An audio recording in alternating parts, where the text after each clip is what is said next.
Welcome to Ash Wednesday. Welcome to the Lenten season. Welcome to the color purple. Not the movie, obviously, but we're going to be in purple, obviously, this year. There are two Sundays, or this season, there are two Sundays a year that you wear rose. Some people say it's pink. It's actually rose. There are two Sundays a year you wear rose, and so one of the Sundays in Lent you wear rose, one of the Sundays in Advent you wear rose. It's the fourth Sunday of Lent, third Sunday of Advent. Other than that, every Sunday up until Holy Week, you're going to see purple, then red, then white on Easter Sunday. So that's what we got going on. And now it's the time to look together of what you're going to do. And remember, take a few days. You know, if you say, this is what I plan to do, and you start on Ash Wednesday, give yourself a few days to kind of tweak it and, decide what works and what's not going to work. And maybe this is the time I'm going to tell you what I always tell you that I learned in that first homily that for the first Sunday of Lent, when I returned back to that parish: do not give up candy for Lent. Remember what that priest said? I always like to tell you that. My favorite line from that: and when you stand before the Lord at the end of your life, and he asks you, what did you do with that time I gave you called Lent to draw closer to me? And you say, I gave up candy.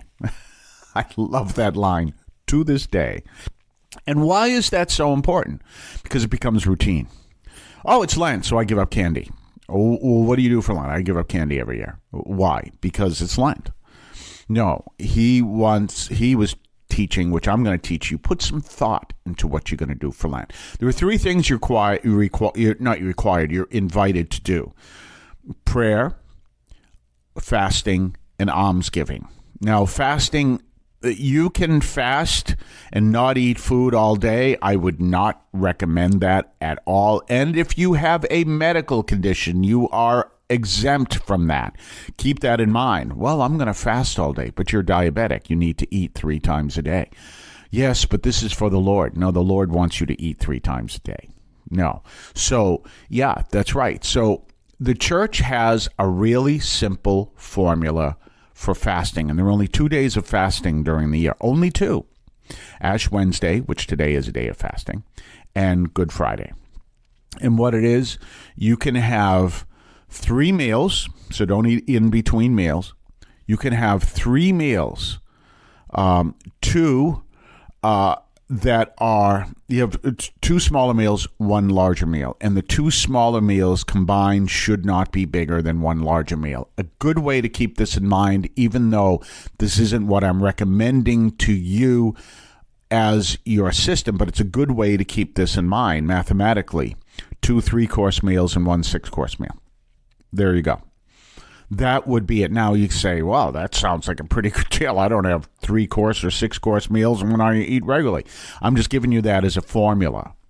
So, that's all. So maybe what I think is a good idea is to have 1 meal that's the regular meal that you always have, and then 2 smaller meals, 1 for breakfast and 1 for supper. Now, as for me, it'll be interesting because my breakfast is always small anyway. I have coffee. This is what I do for breakfast. I have coffee. I have a microwaved egg in half of a pita, 60-calorie pita, because I control my weight all the time. 60-calorie pita and a mission, what do they call them? A whole wheat, carb-friendly or something like that, tortillas. That's what I have, also known as a wrap. That's what I have for breakfast. I don't have much for breakfast, so maybe I may keep my breakfast the same. But for lunch, I may have something smaller. And for supper, again, I don't eat that much to begin with.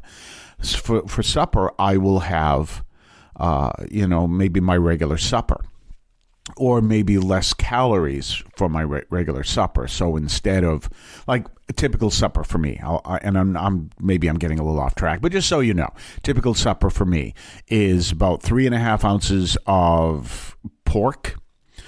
3.5 ounces of pork, 160 grams of a vegetable, and an apple, sometimes a part of an acorn squash. All this stuff is microwaved. It's really cool, although I steam the vegetables.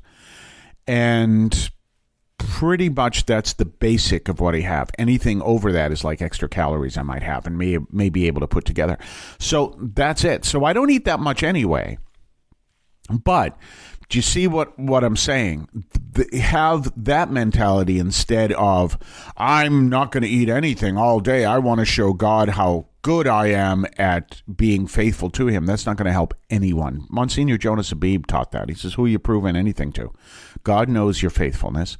So take a look at what you eat and eat less of it, and don't eat in between meals. That's the best way. Because if you really get lost in this formula, you can just get to it. Well, is this bigger than that? No, don't. It's really simple. And because you're doing this for the spirit of what you're doing, not for the dynamics, not to show God that you can fast all day. He knows what you can do. But it's as a way of discipline to focus yourself to the Lord. And that's what Lent's all about, and Lent is a good time to get rid of bad habits that lead you away from the Lord. Now, one of the things when you have a change in your routine in life, you change jobs, you change whatever, your whole routine gets upside down. And so you have to rebuild a new routine. Well, it just so happens, I started a new job as hospital chaplain in 2 hospitals on July 1st. So my usual prayer routine got thrown into a tizzy. So I have to schedule my prayer all the time. But before I had a regular schedule, so that works. So I'm always, sometimes I'm looking on certain days, especially Thursdays, how to schedule it. I'm still struggling with Thursdays, but I know the importance of scheduling prayer time every day. And if you're not doing that, that's a good practice to do in Lent. Make sure you schedule prayer time. And one of the things we learned during COVID, you turn on this is one of the things you can turn on YouTube. And there are plenty of things to watch on YouTube that are really great. I'm just saying, don't, if you've got a video there that says exorcist, there's one, I want to call this one of these exorcists. He's saying you can get possessed. Well, first of all, I'm not sure he's saying it, but someone is saying that he's saying, so you always want to go to the original source, that you can be, avoid Salem, Massachusetts, because, and it's something like you can get possessed or something like that. Salem, Massachusetts is a historic town north of Boston, and I'm from Massachusetts. And yes, Salem, Massachusetts is a place to avoid on Halloween, if for no other reason, because of the traffic's a mess. But there's other things in Salem that people don't understand. It's a wonderful town. Many of the townspeople hate that Halloween witch city reputation because it's a wonderful little town. It's got a great amount of history in it. And people don't go to Salem, Massachusetts, or the devil may get you. Please throw that stuff away. Now, are there places you should avoid in Salem, Massachusetts? There are places you should avoid in every place. But yeah, of course, some of them are pretty obvious. Don't buy crystals. Don't go up to Salem to buy occult stuff. Are there occult stores? Of course there are. It's a witch's city. Is there a demonic temple in there? Yeah. A satanic? Yes, there is, obviously. So don't go into the satanic temple. Are there historical buildings? How about the House of Seven Gables from Nathaniel Hawthorne? That's up there. That's real house. How about it was a famous shipbuilding place during the colonial days? That's up there. It's got a beautiful lawn. It's a wonderful place. Traffic, it's a mess, always, because the streets are so small, because it's a colonial city. But don't go to Salem, Massachusetts, you'll be possessed. No, don't listen to these people. But there are wonderful things to watch on YouTube that have absolutely nothing to do with these exorcists or these apologists. So consider that. And one of the things you can watch is streaming Eucharistic adoration. Or the Eucharist in exposition. This is wonderful. This is great. So that's one of the things you can do is prayer. Sit in front of your TV and turn on Eucharistic adoration. You pick up your remote. Now you can talk to the remote. At least that's what I have, because, so you can talk to the remote. This is Eucharistic adoration on YouTube or perpetual adoration on YouTube. Either one, and it'll come up. And some of these sites are excellent. So these are the things to think of. I realize I haven't touched the first reading, except for I talked a little bit about the gospel. Something really important to read here, okay? Let me go to my Dewey Rams, and because of the copyright issue, and we'll go to 12 through 18. Joel 2, 12 through 18. And let me do that again because it didn't work. Hello, Joel 2, 12 through 18. Thank you very much. Okay. Return to the Lord with all your heart in fasting and in weeping and in mourning. Well, okay. Rend your hearts, not your garments. Remember, the Jews had a practice when they would get upset as they would rend their garments. No. Rend your hearts. Turn to the Lord your God. Why? For he is gracious and merciful, patient, rich in mercy, and ready to repent of the evil.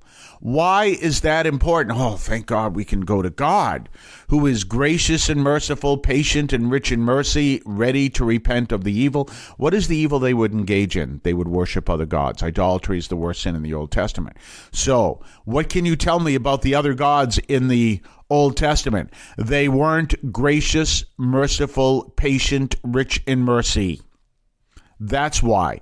You go to the Lord because you understand the Lord is a God of love. Were the other gods gods of love? No, they were gods of authority, and they were reflections of the people at the time, because they don't really exist. Remember, the gods at the time lived on the top of, in Greece, on the top of Mount Olympus. Why doesn't God live on the top of Mount Olympus? Because the gods were a higher level of nature in the ancient understanding of God. Our God is supernatural, literally above nature. He is immanent and transcendent. He is above nature and within nature. Therefore, when we understand our God, we understand a whole different image of God than those who are portrayed. Why did you have to throw a virgin into the volcano? Because the gods get angry all the time, and the only way you could appease their anger is to throw a virgin into the volcano. Our God isn't like that. Do you understand? And that's what's going on here. That's why that's so important.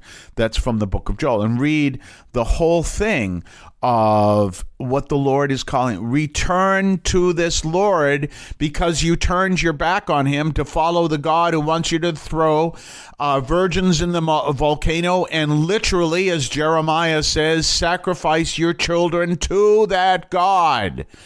Do you understand? And our God is saying, I'm not like this. Why do you follow those stupid little gods? Because they don't really exist, and you follow them, and you throw virgins into the volcano. Stop that.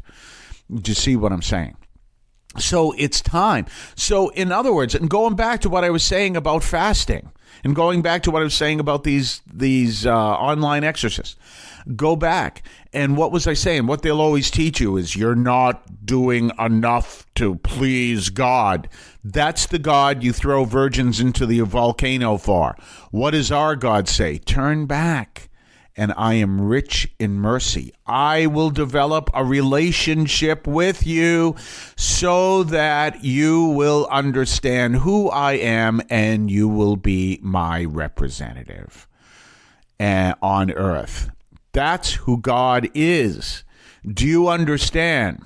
So that's why you keep away from these YouTube people on YouTube, because the God they portray, and literally that is the case in one situation, they want you to throw virgins in a volcano. Now, is that literally the case? Well, I just said that. But what is the case? In one of these books published by these super stern publishers, by one of these super stern bishops, who is a auxiliary bishop in Europe, the suffering and death of babies God uses for reparation against offenses against him. I don't see any difference between that image of God and the God you have to throw virgins into the volcano for. So that's a bad image. That's the kind of people that you want to avoid. Don't listen to those people, because that's not the image of God that God gives to us. He says, and we see that in the first reading, I am merciful, slow to anger. That's who I am. Come back to me. Speaking about coming back, we're going to be back on the other side of the break. You're listening to the Catholic Audio Media Podcast. Subscribe, comment, like. We'll be back right after this. Did you know that the Catholic Audio Media Podcast is available on various podcast platforms? You can find us, among others, on Podbean, which is our home platform. You can find it on Spotify, Amazon Music, iHeart, among others. Just look for Catholic Audio Media, all one word. On some platforms, such as Spotify, look for Catholic Audio Media, 3 words, and subscribe and listen to the Catholic Audio Media Podcast. Don't forget to subscribe to us on Patreon. Patreon.com/Catholic Audio Media. Patreon.com/Catholic Audio Media. Check us out.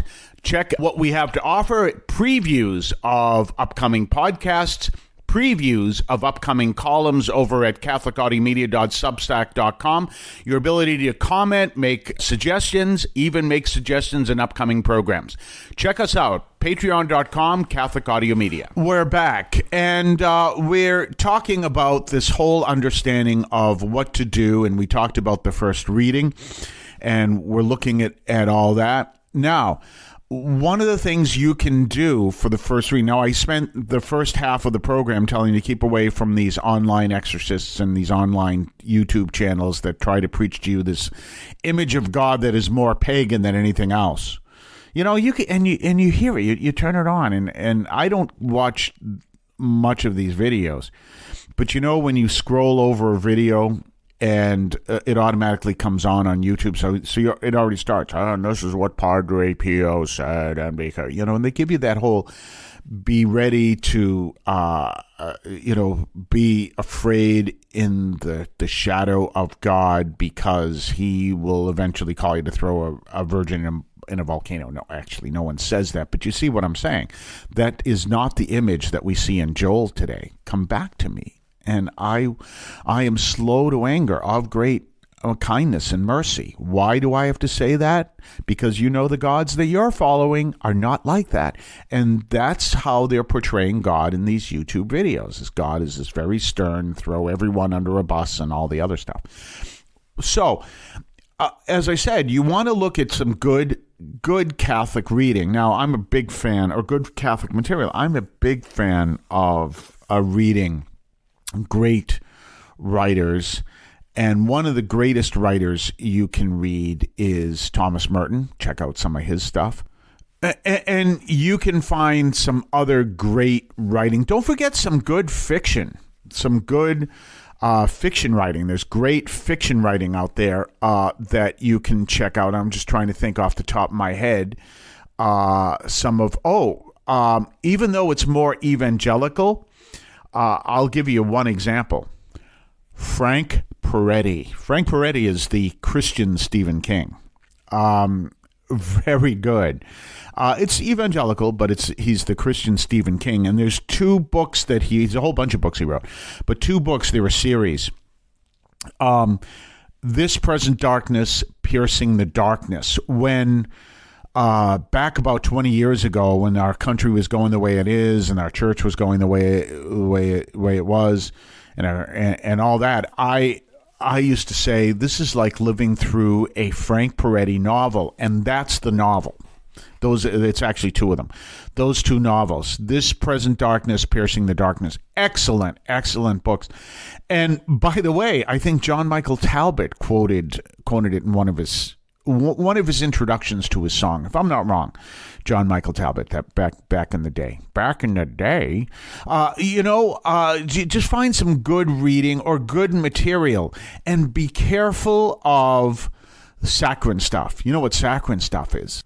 Saccharine stuff, it's a term, and what it means is material that is very Pollyannish. Isn't it wonderful that Jesus loves us so much?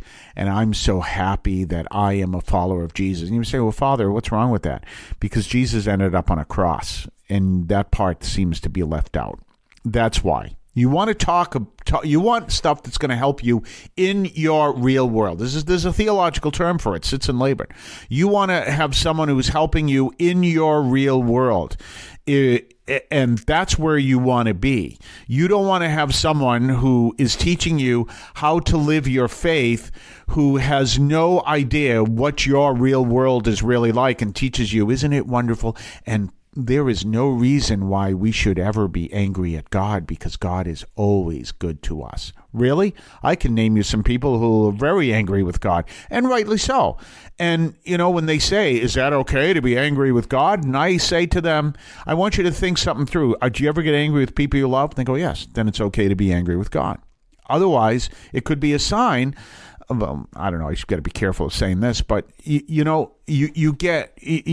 can be a sign that your relationship needs to be deepened, because you'll go through difficult times. Have I been angry with God? Of course I have. Oh yes. Oh yeah. So get some good spiritual reading. And like I said, fiction reading is not out of the question. There's some great spiritual reading from Catholic writers, and Frank Peretti's not Catholic, but that's okay. And other writers. Get some great secular reading. I told you on a cruise, I read The Shining. I never liked the movie.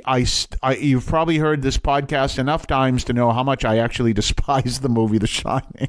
I absolutely despise that movie. It's a good story, but the book is 1,000 times better, and the book is more realistic.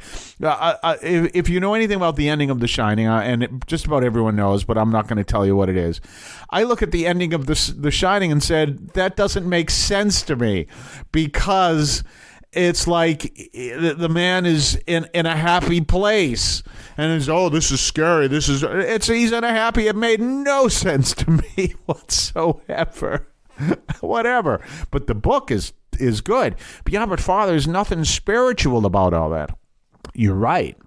But Stephen King, even though I don't even think he's a believer, he has ways, just like, to write things that lead you to reflect even on spiritual realities. And one of the things to do is be aware of, when evil creeps in. So it's fascinating. But then also, one of the things to look into, if you're looking for good spiritual reading, I was thinking about this morning. I was taking a shower and I said, what could I say in regard to good spiritual reading? Right? Again, keep away from the online apologists. Don't. Keep away. Anyone who begins their video with, and Saint so-and-so said to do this, otherwise you could end up in hell. Forget those people. Completely. Absolutely. If they have exorcist in their title, throw it away. Have nothing to do with that stuff. But here is one of the things you can do. Read the encyclicals from the popes. And you can read them for what they teach, and you can also read them for more than that. I'm going to tell you an intense encyclical to consider reading. It's from Pope Pius XI. You might say, Pope Pius XI? Who the heck was Pope Pius XI, Father? Why should I read him? Pope Pius XI was Pope from 1922 to 1939. Okay, numbers ring a bell? Hello? Anything? Remember, he's speaking on a world stage. It's post-World War II, post-World War I, going up to World War II. And so he was the Pope right up until 1939. What happened in 1939? Hello? What happened? Hello? What happened in 1939? In 1939, the Nazis invaded Poland. And by the way, certain prestigious American newspaper people still quote today. Why? I don't know. Even though we know the Nazis invaded Poland, said that Poland invaded the Nazis. Poland attacked the Nazis. It's true story. So, that's why I said American Catholic media. I'm not a big fan. So in any case, so why is that key? If you go to Pope Pius the 11th, on the Vatican website, www.vatican.va, find Pope Pius XI list of all his documents and statements and everything, and you're going to find a document that if you know Italian, you go, that's not in Italian. It's in English, though. You can find it in English, and it is in Italian, but the title is not Italian or Latin, is Mit Brennender Sorge, which is the English reading of those words, because I don't speak German at all. It's written to the bishops of Germany, and in light of the rise of the German Reich. Oh, it is a powerful encyclical. Now, I'm not saying that in light of what people are saying. Oh, Trump is a Nazi. No, he's not. Please. Some of the people who have made statements about Trump, if he was in fact a Nazi, would be dead today or in some concentration camp. Now, are there things that I have problems with the Trump administration? Yeah, Alligator Alcatraz, I think, is absolutely horrendous. I wasn't too crazy about, there isn't a single president I agree with. But yeah, and you all know that I'm very angry with Tom Homan threatening we're going to bring hell on Boston. No public employee has any right to make that statement, ever, to the citizens of the United States. So I have problems with that. But do I consider him a Nazi? No, of course not. You read the Nazis were a lot more, again, anyone who criticized the Nazis, that was the end of them.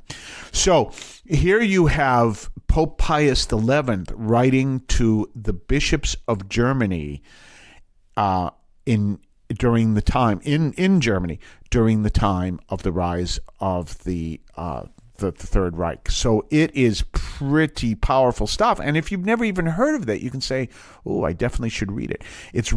Was written on Palm Sunday. It was published on Palm Sunday, 1937. So, yeah, there are some powerful things you can read. Humane Vitae is another example. You know, there are all these people. And so many other examples that are out there. The encyclicals of Pope Francis, the encyclicals of Pope John Pope John Paul II, Pope John the 23rd, obviously is an example too. Pope Pius XII. Do you know that Pope Pius XII wrote an encyclical saying that the Church understands the study of evolution? Did you know that? You've got these people who are being taught by some priest who's telling you that the devils want you to believe in evolution. Gee, that's funny, because that's not what the Church teaches. And you can read that from Pope Pius XII. It's called Humanis Generis. Go look up that. Go look at what that teaches. It teaches all about this understanding. And yeah, powerful things to deepen your faith. This is really powerful stuff, and that's one of the great ways we can do that. We're going to talk more on the other side of the break. You're listening to the Catholic Audio Media Podcast. Subscribe, like, comment. We'll be right back right after this.